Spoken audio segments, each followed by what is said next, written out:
이번 주에 계속 호세아서 말씀을 나누고 있습니다. 호세아서의 배경을 보면 북이스라엘이 세겜과 사마리아를 중심으로 북이스라엘이 만들어졌는데, 유다에 비해서 영토도 넓고 땅도 비옥하고 군사력도 더 커서 남유다를 훨씬 능가하는 그러한 나라의 체제가 있었습니다. 그런데 BC 925년 솔로몬이 죽게 된 이후에 그의 아들 여로보암 왕으로부터 722년 아수르에 망할 때까지 약 200년간의 시간을 유지해온 북이스라엘 왕조는 약 19명의 왕이 통치하게 되었습니다. 200년 동안 19명이 통치를 했어요. 근데 그 중에 8명이 암살을 당했어요. 그런데 오늘 여기 나오는 호세아가 살던 그 시대의 왕이 누구냐면 여로보암 2세예요. 여로보암 2세. 그러니까 722년 망하기 30년 전에 해당되는 시점에서 여로보암이 약 40년간을 통치를 했는데, 마지막 부분에 그가 다스리던 나라의 모습입니다. 그때 그 나라는 군사력도 강했고 경제력도 굉장히 부유한 그런 사회 모습이었지만, 한 가지 문제는 영적으로 굉장히 타락해 있었다는 거예요. 군사적으로도 강하고 정치적으로도 안정되어 있는 것처럼 보이고 경제력도 부유했지만, 그들에게 한 가지 맹점은 영적으로 깊은 잠을 자고 있었다라는 것입니다. 그런 상황 속에서 하나님은 호세아라는 선지자를 불러서 이스라엘에게 말씀하십니다. 호세아는 한 신실하고 거룩한 남편이었죠. 그런데 아내가 참 정상적이지 않은 아내였던 것 같아요. 보통 집을 보면 아내가 정숙하고 남편이 외도하는, 이게 많은 그림이 그렇게 보이는데, 오늘 나오는 성경의 내용은 그렇지가 않아요. 남편이 정숙하고 아내가 문제가 있는 사람이에요. 그런데 그 신실한 남편이 하나님의 말씀에 순종하여 고멜이라는 여인을 아내로 맞이하지만, 아내가 되어서 자녀를 셋이나 낳은 엄마로서의 역할을 감당하지 못하고 신실한 남편을 버리고 다른 남자와 외도하기 시작했다. 그 당시의 율법에, 하나님의 말씀에 의하면 그런 사람은 돌로 쳐야 돼요. 레위기의 말씀에 보면 그런 여인은 돌로 쳐서 죽여야 되는 그런 법에 해당되는 큰 죄인데, 하나님은 그러한 여인을 품으라고, 데려오라고 말씀합니다. 그런데 호세아는 그러한 말씀을 듣고 순종한다는 거예요. 그래서 그 여인을 다시 아내로 맞이합니다. 참 이게 쉽지 않은, 굉장히 어려운 그런 상황이죠. 이 시대에도 그런 남편을 찾으려면 아마 찾기가 쉽지 않을 겁니다. 성인 군자 중에 성인 군자가 아마 그렇게 하지 않을까 싶은데요. 아주 오래전에, 약 2700년 전에 이러한 시대적 상황 속에서 그런 신실한 남편을 만난 아내 고멜은 아내로서의 역할을 못하고 오히려 많은 문제를 일으켰던 가정의 이야기를 통해서 하나님은 우리에게 뭘 말씀하고 있는 것일까요? 여기서 말하는 고멜은 북이스라엘의 모습을 말합니다. 그리고 남편 호세아는 아내가 그렇게 많은 문제를 일으키고 큰 죄악에 빠질지라도 계속 용서하고 품어주고 끌어안는 그 남편의 모습은 우리를 사랑하시되 끝까지 사랑하시는 하나님의 신실하신 사랑을 우리에게 보여주고 있죠. 그래서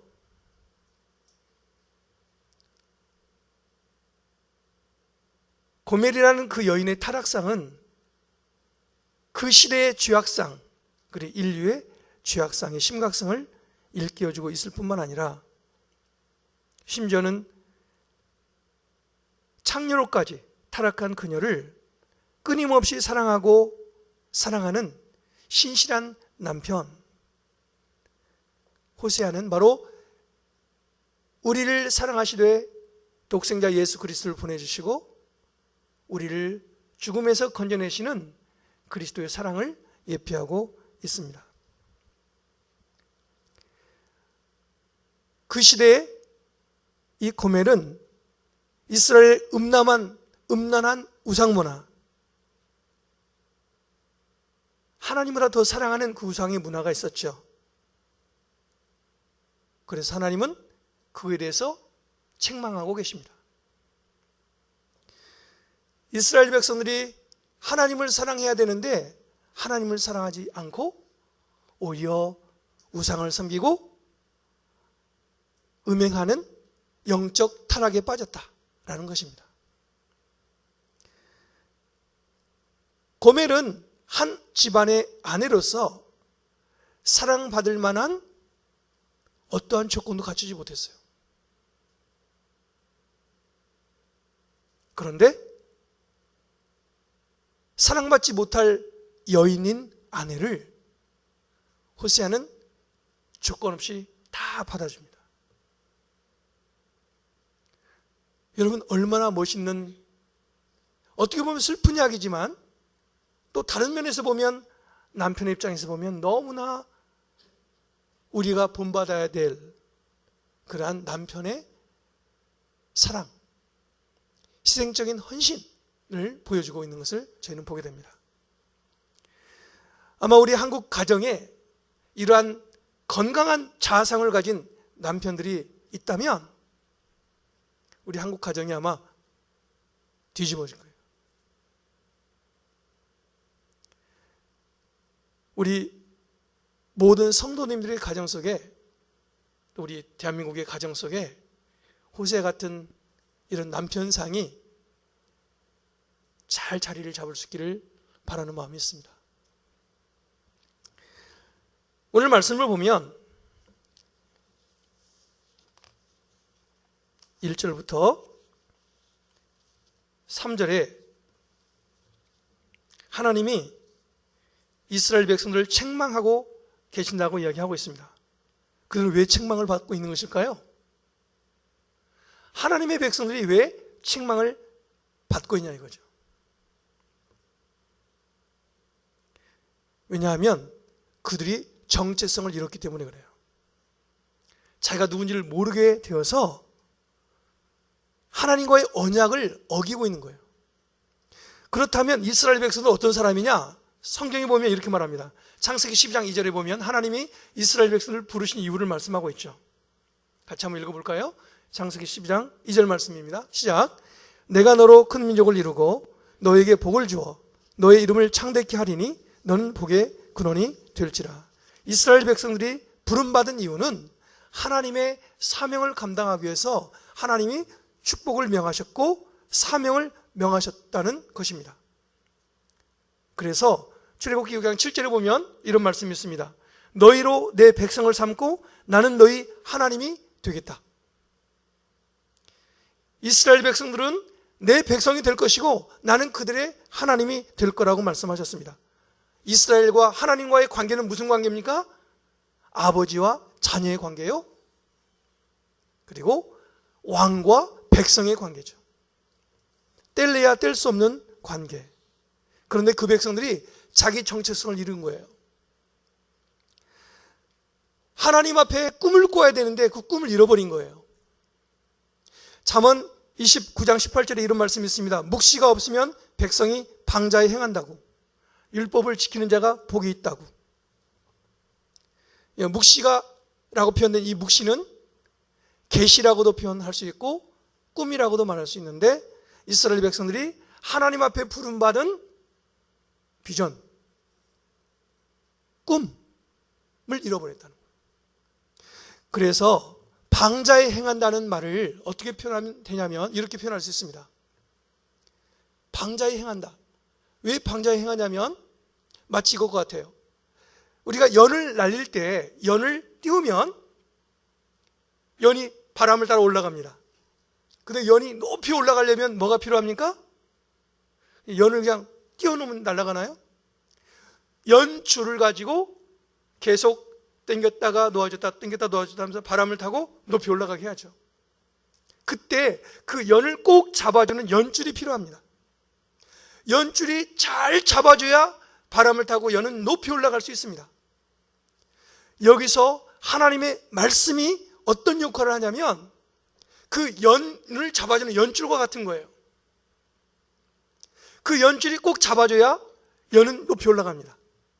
그런데 연줄을 끊어버리면, 연줄이 끊어지면 높이 올라갔던 연은 순식간에 곤두박질을 칩니다. 하나님의 백성들이 하나님의 말씀 안에서 계시를 받고 꿈을 꾸고 살아가야 될 이유를 찾으면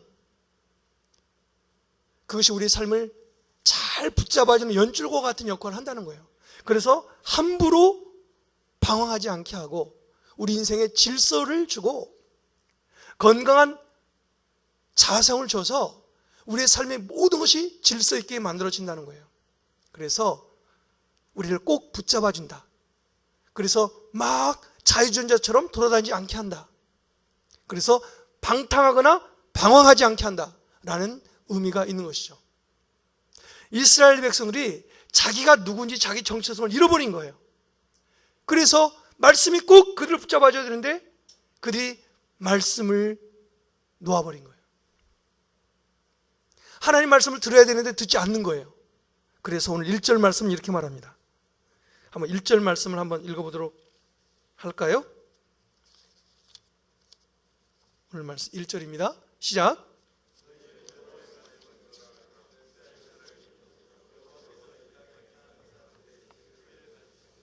네.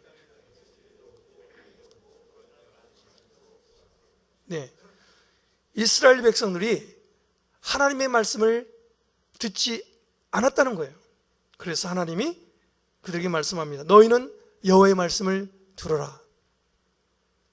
만약에 하나님의 백성들이 하나님의 말씀을 듣지 않으면 어떤 일이 생기냐면요, 성경이 이렇게 말합니다.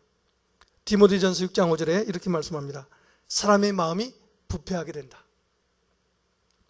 시편 107편 10절에서 11절에 보면 흑암 중에 처하게 된다. 사람이 흑암과 사망의 그늘에 앉으며 곤고와 쇠사슬에 매임은 하나님의 말씀을 거역하며 지존자의 뜻을 멸시함이라. 하나님의 말씀을 멸시하면 흑암과 사망의 그늘에 앉게 된다는 거예요. 그리고 하나님의 심판을 받는다고 요한복음 12장 48절에 말씀하고 있습니다. 그래서 하나님은 하나님의 말씀을 듣지 않으려고 하는 이스라엘 백성들에게 말씀하는 거예요. 너희가 하나님의 말씀을 들으라고. 그럴 때 왜 그렇게 하나님의 말씀을 들으라고 하냐면 첫 번째는 하나님과 관계가 깨어졌기 때문이에요. 하나님과 관계가 깨어졌어요. 그래서 하나님과의 관계가 깨어진 것을 여기서 뭘 말하고 있냐면 진실도 없고 인애도 없고 하나님을 아는 지식도 없다라고 말합니다. 하나님과 관계가 끊어지니까 진실한 것도 없고 사랑도 없고 하나님을 아는 지식도 없다고 표현하고 있습니다. 하나님과 관계가 끊어진 거죠. 하나님과 관계가 끊어지면 그 다음에 모든 문제가 시작됩니다. 하나님과의 관계가 끊어지면 내 인생의 모든 문제가 시작되는 거예요. 그래서 이어서 인간과의 관계가 깨어진 모습들이 나오고 있습니다. 그게 2절입니다. 2절 말씀을 한번 읽어보도록 할까요? 저주와 거짓과 살인과 도둑질과 간음만 있을 뿐이다. 그들이 폭력을 사용해 피가 피를 부르게 한다. 하나님과의 관계가 단절된 사람은 그때부터 하나님이 없는, 그래서 자기 마음대로 죄악을 행하는 그런 인간의 모습을 드러내게 됩니다. 그래서 저주와 거짓과 살인과 도둑질과 간음만 충만하고 피가 피를 부르는 인간의 깨어진 관계가 연출되게 되는 거죠.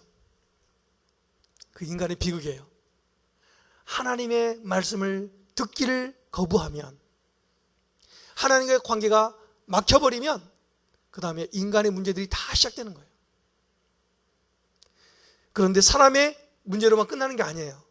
우리 인간의 문제가 생기면 그 다음에 자연계가 파괴돼요.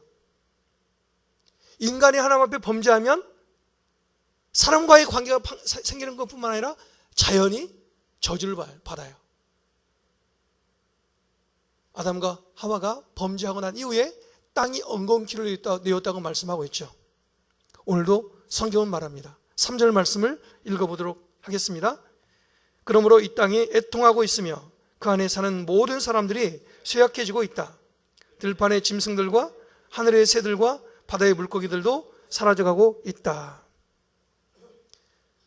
하나님과의 관계가 단절되면 인간의 관계가 문제가 생기고, 인간들의 삶 속에 죄가 관영하면 자연계가 저주를 받는 그런 시스템이죠. 하나님은 로마서 8장 21절 22절에 이렇게 말씀합니다. 로마서 8장 21절 22절 한번 읽어보도록 할까요? 그 바라는 것은 피조물도 썩어짐의 종로로 단대해서 해방되어 하나님의 자녀들의 영광의 자유에 이르는 것이라. 피조물이 다 이제까지 함께 탄식하며 함께 고통하는 것을 우리가 아나니. 피조물이 인간의 죄로 인해서 큰 탄식에 이르는, 고통하는 상황이 되었다. 그래서 하나님은 피조물도 썩어짐의 종로로 단대서 해방되기를 원한다. 자연계도 하나님 앞에서 회복되기를 원한다고 성경은 말씀하고 있습니다. 오늘 본문에 보면 크게 두 단계로 말하고 있습니다. 방금 읽은 1절부터 3절까지는 하나님과의 관계, 죄로 인한 하나님의 말씀 들으라고 말씀하고 있죠. 자, 그렇다면 나는 하나님의 말씀을 즐겨 듣기를 원하나? 라는 질문입니다. 나는 하나님의 말씀을 듣기를 즐겨하고 있는지, 내가 하나님의 말씀을 거부하고 듣지 않음으로 인해서 내 안에 어떤 어둠의 매임이 있진 않는지, 한번 우리는 스스로에게 질문을 던져봐야 될 필요가 있습니다.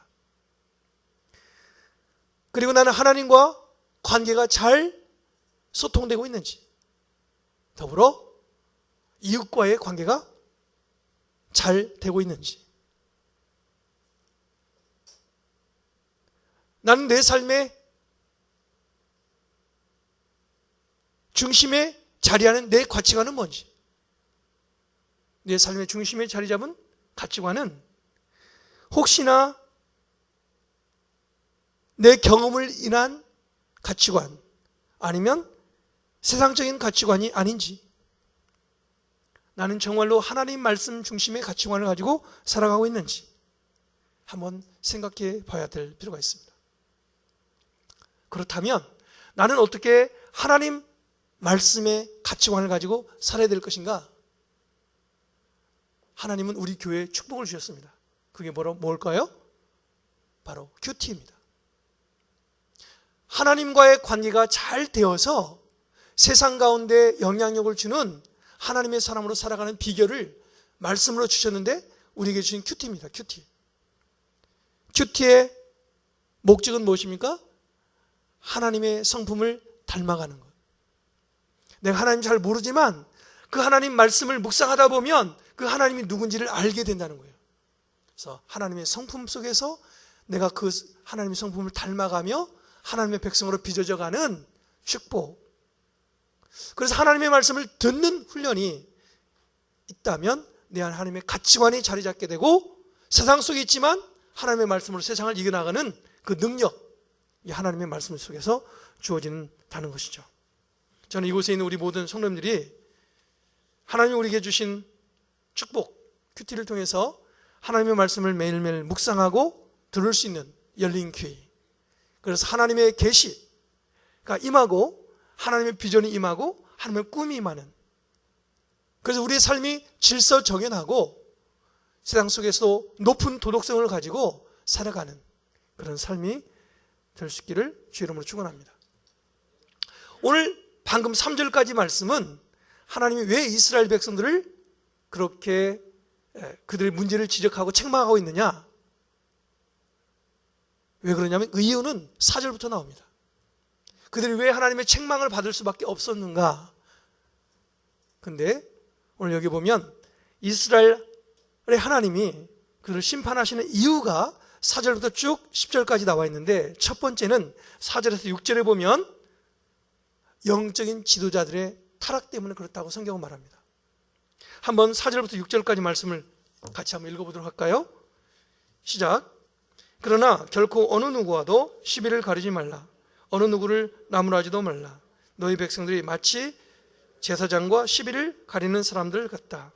그래서 네가 밤낮 구별 없이 넘어지게 되고 예언자도 너와 함께 넘어질 것이다. 그러면 내가 너희 어머니의 목숨을 빼앗을 것이다. 내 백성들이 지식이 없어서 망하게 될 것이다. 내가 지식을 거부했으니 나 또한 네가 내 제사장이 되는 것을 거부한다. 네가 너의 하나님의 율법을 잊어버렸으니 나 또한 너의 자식을 잊어버릴 것이다. 첫 번째로 이스라엘 백성들이 하나님 앞에 책망을 받는 이유의 가장 근본적인 원인은 바로 영적인 지도자들이 타락했기 때문에 그런 문제가 되었다는 거예요. 제사장은 하나님의 사람으로 거룩해야 되는 책임이 있었어요. 백성들을 잘 양육해야 될 책임이 있었어요.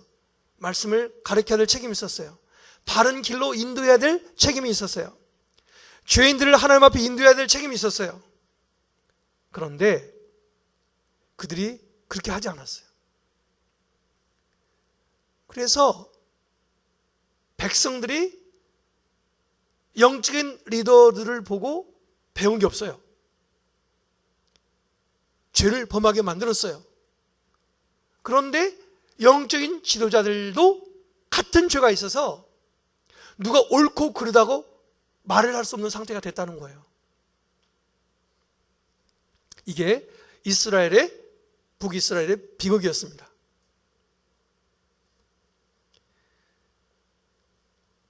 그래서 5절에 이렇게 말합니다. 밤낮 구별 없이 넘어지게 된다고. 그들이 하나님의 말씀을 모르니까 계속 범죄하고 넘어지게 되는 거예요. 그리고 예언자들도, 하나님의 말씀을 대언해야 될 영적인 지도자들도 여지없이 넘어졌다. 영적인 지도자부터 계속 넘어지니까 백성들은 다 넘어지는 거죠. 그래서 그들이 누가 옳고 그르다라고 서로 말해줄 사람이 없다. 이게 비극이에요. 한국 교회 축복은 많은 영적인 어르신들이 계셨다는 거예요.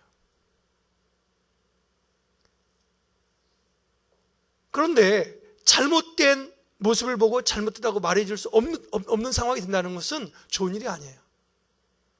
지금 이스라엘의 문제가 뭐냐면 그들 가운데 온갖 죄악이 관영하고 수많은 문제가 있는데 그들이 잘못됐다고 말해줄 영적 리더십이 없는 거예요. 제사장도 예언자도 다 함께 죄를 범하고 지금 넘어지고 있다는 거예요. 심각한 상태죠. 그래서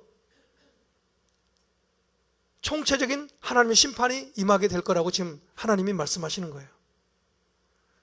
그 심판을 받는 가장 큰 이유 중에 하나는 6절 말씀입니다. 내 백성이 지식이 없어서 망하게 된다고. 하나님의 말씀을 아는 것은 의와 불의를 구분하는 기준이 되고, 그리고 삶과 죽음을 결정짓는 중요한 기준이 되는 게 하나님의 말씀인데, 그 말씀을 아는 지식이 없다. 여기서 말하는 안다라는 그 알문, 그냥 단순히 아는 게 아닙니다. 하나님을 아는 것과 하나님에 대해서 아는 건 다릅니다. 여러분, 우리는 하나님에 대해서 압니까? 하나님을 압니까? 하나님에 대해서 아는 것은 피상적인 거예요. 하나님을 아는 것은 인격적인 관계 속에서 만나는 거예요. 근데 그 안다라는 그 알은 원래 원어로는 이런 의미예요. 부부가 결혼해서 살면서 알아가는 그 암, 그게 야다라는 단어예요. 그냥 맨날 만나면서 같이 밥 먹으면서 아는 그런 알미 아니고, 같이 살면서 잠을 자면서 알아가는 깊은 만남을 말하는 거예요. 내가 하나님을 안다는 그 알미, 하나님과 얼마나 영적인 깊은 관계 속에서 그 하나님을 알고 있느냐는 거예요. 그런데 이스라엘 백성들이 하나님의 엄청난 부르심과 사명을 받았음에도 불구하고 그 하나님에 대해서 아는 게 없다는 거예요. 하나님 몰라요. 하나님 아는 지식이 없어요. 그래서 결국은 그들이 망하게 된다라는 것입니다. 왜 우리는 하나님의 말씀을 아는 것이 필요할까요? 왜 하나님의 말씀을 아는 지식이 우리에게 필요한 걸까요? 이사야서 5장 13절에 이렇게 말씀합니다. 이사야 5장 13절에 이렇게 말씀합니다. 나의 백성이 무지함을 인하여 사로잡힐 것이요, 그 귀한 자는 줄일 것이요, 무리는 목마를 것이며. 하나님의 백성이 하나님에 대해서 무지하니까 사로잡힌대요. 그리고 귀한 자라 할지라도 줄인대요. 그리고 수많은 무리가 목마르게 된대요. 생수의 근원 되신 하나님을 모르니까 우리가 목마르게 되고, 생명의 양식이 되신 하나님을 모르니까 굶주리게 되고, 우리를 높여주실 그분을 모르니까 낮아지게 되고, 그렇게 된다는 거예요. 그래서 하나님을 아는 지식이 필요하다. 근데 그 하나님을 아는 것, 참 하나님을 알고 그의 보내신 예수 그리스도, 참 하나님과 참 하나님이 보내신 예수 그리스도를 아는 것, 그게 영생이라고 성경은 말하고 있습니다. 참 하나님을 알고 그 하나님이 보내신 예수 그리스도를 아는 것, 그게 우리에게 영생이래요. 근데 이스라엘 백성들은 그 하나님을 아는 일을 게을리했어요. 그리고 거부했어요. 그들의 마음이 원치 않았어요. 그래서 그들은 하나님에게 책망을 받고 심판을 받는 이유가 거기 있는 거예요. 이스라엘 백성들이 하나님을 알아가는 그 지식이 결여된 가장 중요한 이유는 하나님의 말씀을 가르쳐야 되는 지도자들이 잘못했다는 거예요. 직분을 소홀히 한 거예요. 그래서 제사장 직분을 올바르게 행하지 못한 제사장들의 문제 때문에 백성들이 죄를 범하고 하나님께 책망을 받게 된다라고 말합니다.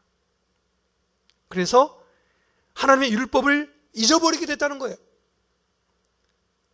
근데 무서운 결과가 나와요.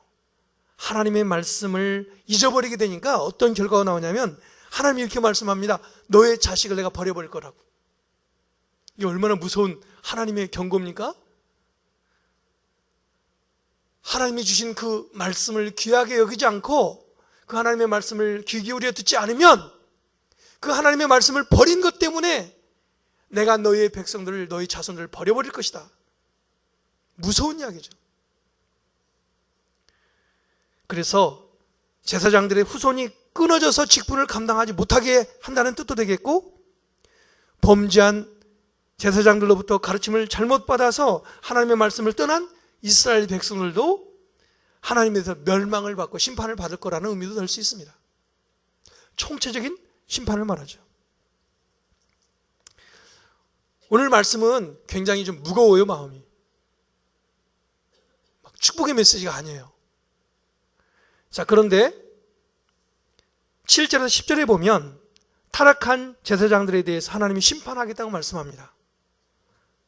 한번 7절 한번 읽어보도록 할까요? 시작. 제사장들이 늘어날수록 그들은 내게 더욱 많은 죄를 지었다. 내가 그들의 영광을 수치로 바꿀 것이다. 지금 이스라엘의 문제는 제사장들, 영적인 지도자들이 하나님께 범죄를 했는데 제사장이 많아질수록 범죄가 많아졌다. 이 말씀을 보면서 저는 한국교회가 생각이 났어요. 한국교회 목회자가 많아질수록 문제가 많이 생기는, 한국교회가 굉장히 위기 상황이 있습니다. 하나님이 핏값으로 사신 한국교회가 세상 사람들에게 욕을 먹고 있어요.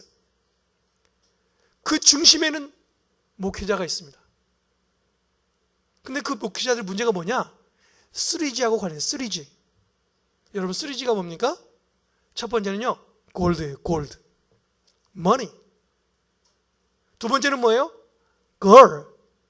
섹스예요. 세 번째는 뭐예요? glory. 명예예요. 명예. 이 세 가지는 사탄이가 계속적으로 쓰는 전략이거든요.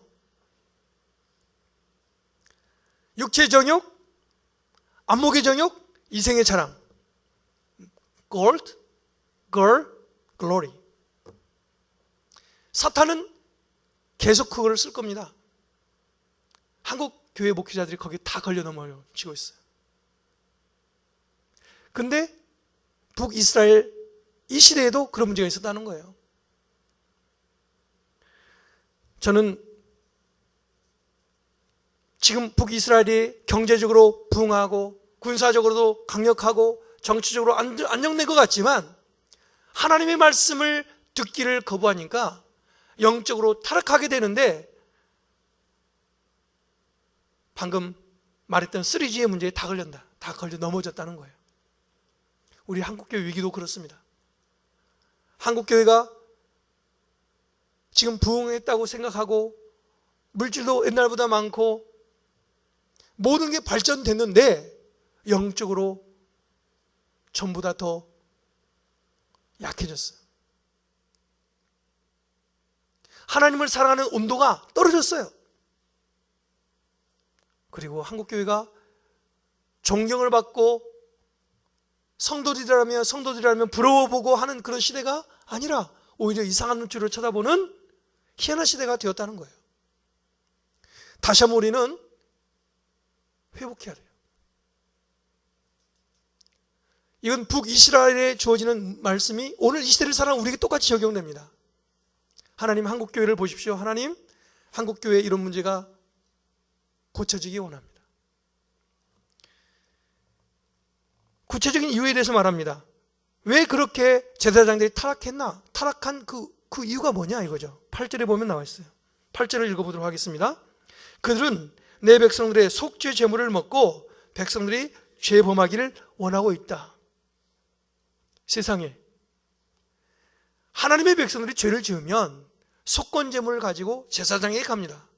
그러면 그 속건 제물이 태워지기도 하지만 일부를 떼어서 제사장에게 공급합니다. 그러니까 제사장들이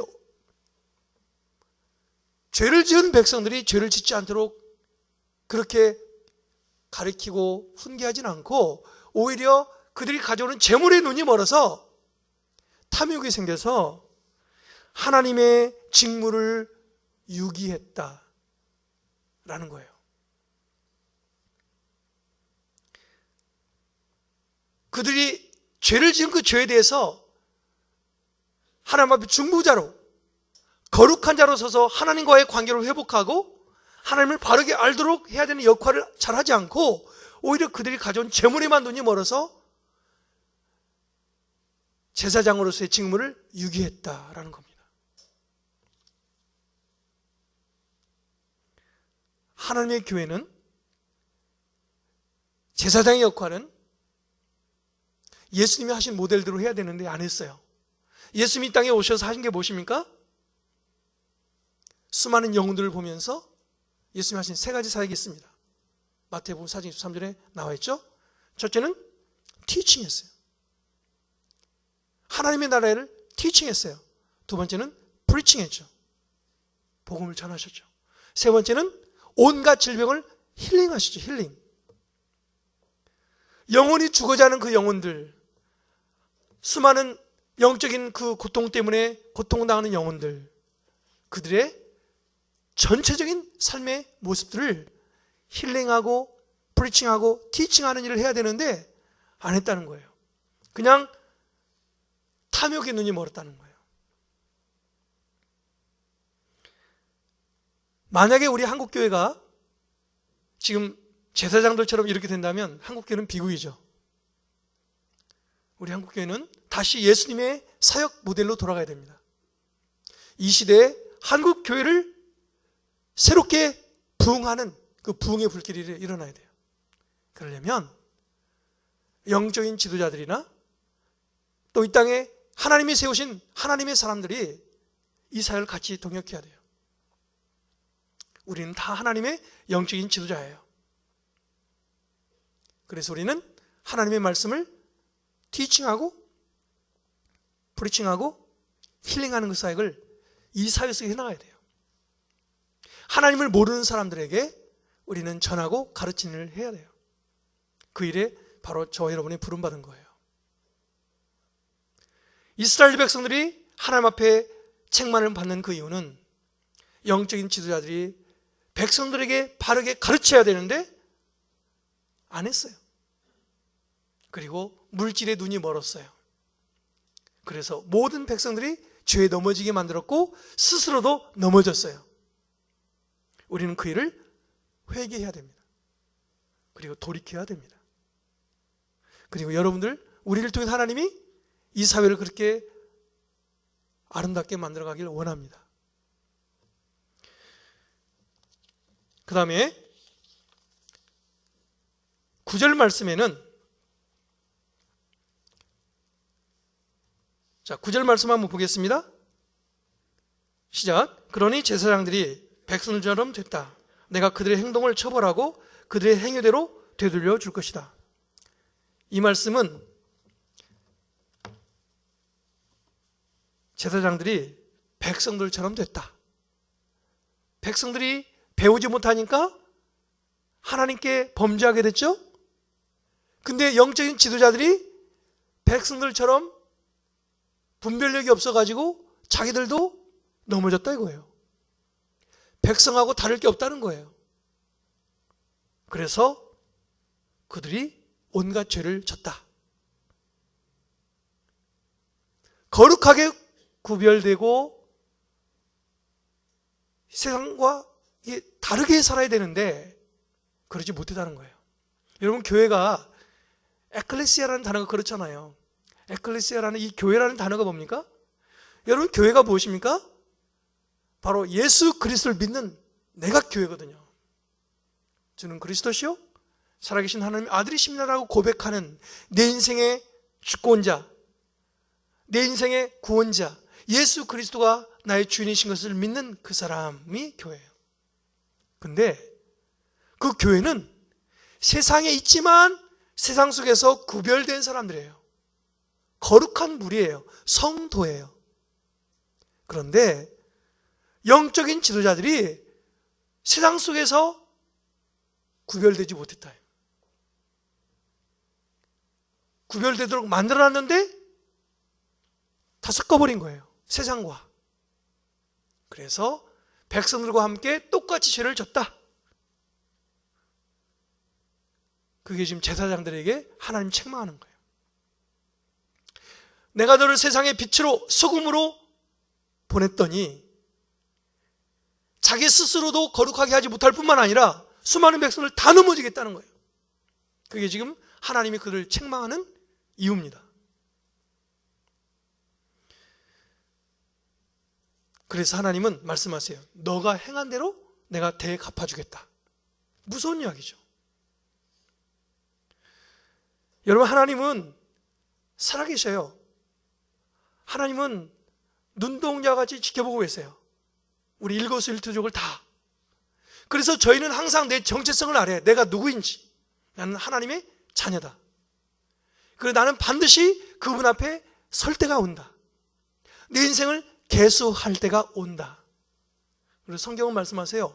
너 인생이 무엇이뇨? 잠시 보이다 사라진 안개니라. 그래서 너 인생을 계수하라고. 근데 하나님이 없는 것처럼 살았다는 거예요. 하나님이 없는 것처럼. 그래서 마음대로 행했다. 그거에 대해서 하나님은 너가 행한 대로 되갚아 주겠다고 말씀하고 있습니다. 우리는 하나님의 백성이기 때문에 우리 인생을 지으신 그분 앞에 반드시 설 날이 와요. 그날을 계수해야 돼요. 그 끝자락부터 계수해야 돼요. 내가 지금 서 있는 이 시점이 어느 시점인지 생각해야 돼요. 그리고 하나님의 말씀으로 나를 조명해야 돼요. 내가 이 세상에 빛과 소금으로 보내졌다면 나는 어떻게 살아야 될지. 말씀으로 계속 조명하지 않으면 나도 모르는 사이에 넘어져요. 그래서 내 인생을 꼭 붙잡아주는 연줄이 필요해요. 그게 바로 하나님 말씀이에요. 그 하나님을 즐겨 들어야 돼요. 즐겨 듣지 않으면 그 줄이 끊어져요. 그러면 나도 모르게 내 인생이 곤두박질 쳐요. 누가 그 인생을 붙잡아 줄 수 있어요? 아무도 붙잡아 주지 못해요. 그래서 우리는 하나님의 말씀을 붙잡아야 돼요. 그 말씀의 줄이 내 인생을 멋있게 날아가게 하는 하나의 이 힘이 되어주고 나를 견고하게 붙잡아주는 능력이 되어주는 거예요. 자, 그래서 하나님의 백성들은 구분되어 살아야 된다. 세상 속에 있지만 거룩한 무리로 살아야 된다. 거룩한 백성으로 부름받은 자가 거룩하지 못하게 살면 낯을 잃어버린 소금처럼 밖에 버려져 밟히게 된다라는 거죠. 자, 마지막으로 10절, 하나님의 백성들이 심판을 받는 이유가 10절에 나와 있습니다. 10절 말씀을 읽어보겠습니다. 시작. 그들이 먹어도 배부르지 않을 것이고 음란한 짓을 해도 번성하지 않을 것이다. 그들이 여호와께 순종하기를 포기했기 때문이다. 이스라엘 백성들이 하나님의 말씀을 들으라고 했는데 듣지 않고 순종해야 되는데 순종하기를 포기했다는 거예요. 그게 가장 큰 죄목이에요. 그래서 그들이 하나님을 섬기지 않고 오히려 이방신을 섬겼어요. 이방신. 그들이 살아가는 가나안 땅의 신은 바알이었어요. 바알은 바람과 폭풍을 주장하는 신이라고 해서 농경사회를 주장하는 신이죠. 근데 그 신을 섬기는 의식을 행하면 그 의식을 행한 뒤에 혼음을 하게 하고 간음을 하게 하는 그런 의식이 있었어요. 목적이 뭐냐? 많이 낳으라는 거예요. 참 건강하지 못한 가치관에 시작된 거죠.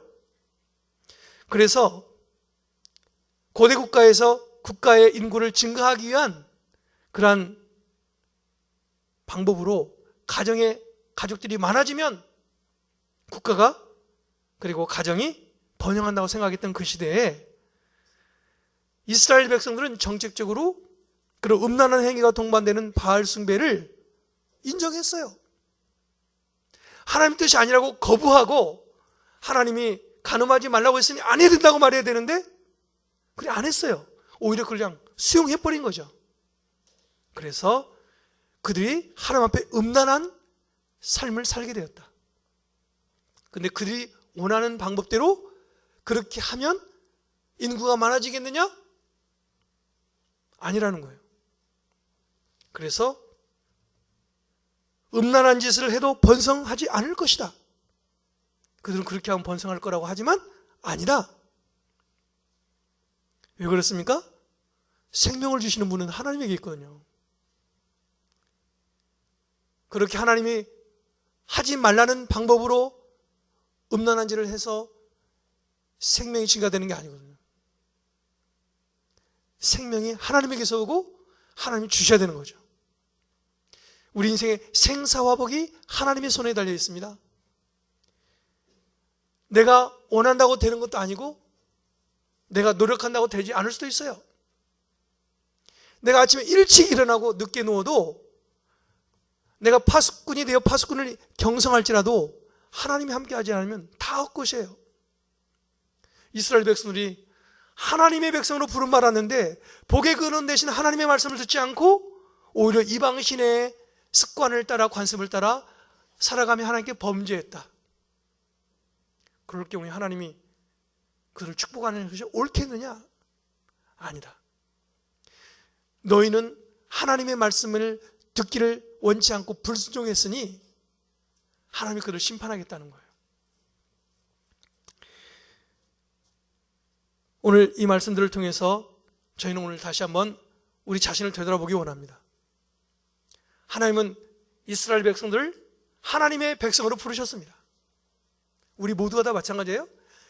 이 시대를 살아가는 성도를 부름받았습니다. 왜 그렇습니까? 우리에게 하나님 사명이 있기 때문에 그런 거예요. 우리에게 주신 사명이 무엇입니까? 그 사명을 깨달으면 우리 인생이 이 시대를 멋있게 살아갈 수 있어요. 높은 도덕성을 가지고 건강한 사회를 만들어갈 수 있어요. 이 사회가 하나님의 말씀으로 기초가 되면 이 사회가 스트럭처가 건강한 스트럭처가 될 수 있어요. 보여지는 것은 보여지지 않는 것으로 뒷받침되는 거예요. 선진국이라 하는 나라들은 하나님의 말씀으로 세워진 나라들입니다. 우리 대한민국이 건강한 사회가 되려면 하나님의 말씀이 이 사회의 기초가 돼야 돼요. 하나님의 교회의 기초가 돼야 돼요. 우리 성도들의 심령마다 하나님의 말씀이 법이 나를 사로잡고 있어야 돼요.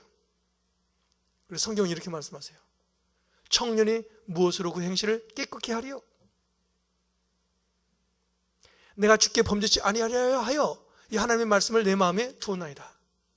시편 119편에 말하죠. 9절 11절에 우리 인생 속에 하나님의 말씀이 있어야 내가 구분이 가고 분별력이 생기고 옳고 그름을 판별해서 하지 말 걸 안 하게 되고 해야 될 걸 하는 그 능력이 나오는 거예요. 하나님의 말씀을 듣지 않으면 우리는 혼미한 상태에 들어가요. 어두운 상태에 들어가요. 그리고 하나님 앞에 범죄하게 돼요. 이스라엘 백성들이 지금 그랬다는 거예요. 그래서 하나님이 그들을 책망하겠다는 거예요. 거기 중심에는 영적인 지도자들과 잘못 가르침을 받은 백성들이 함께 죄를 범하기 때문에 총체적인 하나님의 심판이 북이스라엘에 임하겠다는 거예요. 그래서 이 말씀을 호세아를 통해서 들은 북이스라엘은 30년 만에 아수르에게 멸망을 당합니다. 북이스라엘에 19명의 왕이 있었는데 한 명도 하나님을 경외하지 않습니다. 남유다에는 20명의 왕이 있었는데 한 대여섯 명이 하나님을 경외합니다. 그들에게 연장시켜 주시죠. 국가의 수명을. 한 나라의 주권자 되신 하나님, 한 사회와 한 개인의 인생의 주권자 되신 하나님, 그 하나님의 말씀을 즐겨 들으면 그 사회는 복을 받을 거예요. 여호와로 자기 하나님을 삼은 나라, 하나님의 기업으로 빼심받은 그 민족은 복이 있도다. 여러분, 우리가 하나님 앞에 빼심받은 기업, 하나님으로, 나의 하나님으로 여호와를 나의 하나님으로 삼은 그 백성, 그 민족, 그게 우리 대한민국이 되기를 원하고, 우리 사회가 되기 원하고, 한국교회가 되기 원하고, 우리 가정이 되기 원하고, 내 직장의 삶이 되길 원합니다. 하나님의 말씀이 통치하는 나라, 그 민족, 그 사회, 그 가정은 망하지 않습니다. 망하는 이유는 하나님의 말씀을 듣지 않기 때문에 망하는 거죠. 다시 한번 오늘 이 말씀을 생각하면서 우리가 기도하기 원합니다. 하나님, 우리의 삶 속에 하나님의 비전과 소명, 하나님의 사명이 살아서 나를 인도하는 능력이 되게 해달라고. 내가 하나님의 말씀을 들어야 됨에도 불구하고 듣지 않으려고 하는 우리 인생 속에 완악한 마음들이 있다면 그 완악한 마음을 깨주십시오. 먼저 한국교회의 영적인 지도자들과 성도님들이 하나님 앞에 바로 서 있길 원합니다. 오직 하나님의 성경으로 돌아가 성경적인 가치관을 가지고 하나님의 교회를 섬기고 한국교회를 섬기기 원합니다. 우리는 코람데오 하나님 앞에 서 있는 자들입니다. 하나님의 눈은 우리를 오늘도 지켜보고 계십니다. 내가 은밀한 곳에 있을지라도 하나님은 나와 함께 하십니다. 난 하나님을 떠날 수 없습니다. 하나님, 한국교회 가운데 함께하여 주셔서 이 나라의 민족이 하나님을 경외하는 민족 되게 하여 주시고 이 나라에 세워주신 영적인 지도자들이 하나님을 경외함으로 이 땅의 교회들을 온전히 섬길 때 이 민족의 백성들이 하나님을 경외하는 민족이 되게 해달라고 우리 주여 삼창하시고 기도하며 나가겠습니다. 주여, 주여, 주여, 살아계신 하나님 아버지, 오늘 우리는 다시 한번 하나님의 말씀을 통하여 하나님, 이 나라의 민족을 주님 앞에 올려드리며 하나님, 북이스라엘에 하나님이 책망하시고 그들을 심판하시는 이 모든 형편을 통하여 우리의 모습을 되돌아보기를 원합니다. 하나님, 이 땅 위에 하나님 연약함이 있습니다. 이 땅에 불의와 악이 있습니다. 하나님, 다시 한번 이 땅을 긍휼히 여겨 주시옵소서. 한국교회를 통하여 열방을 변화시키기를 원하시는 하나님 아버지, 먼저 이 민족이 주님 앞에 바로 서 있기를 소망합니다. 하나님, 이 땅을 고쳐 주옵소서. 한국교회를 고쳐 주옵소서. 이 민족의 백성들이 하나님을 온전히 경외하게 하여 주옵소서. 하나님을 아는 지식이 충만하게 하여 주시고 인격적으로 주님을 만나 우리의 삶이 변화를 받고 하나님의 선하심과 기뻐하심과 온전하신 뜻이 무엇인가를 하나님, 우리가 다시 한번 하나님 온전히 깨닫기를 원합니다. 하나님, 우리의 삶에 임하여 주셔서 우리를 새롭게 믿어 주옵소서. 우리 안에 모든 교만함을 내려놓게 하여 주시고 스스로 높아진 것을 내려놓게 하여 주시고 내 인생의 왕이 주님이심을 고백하며 주님의 통치와 주님의 다스리심을 우리가 간구하오니 주님이 이 나라의 민족 가운데 임하여 주옵소서. 한국교회를 통치하여 주옵소서.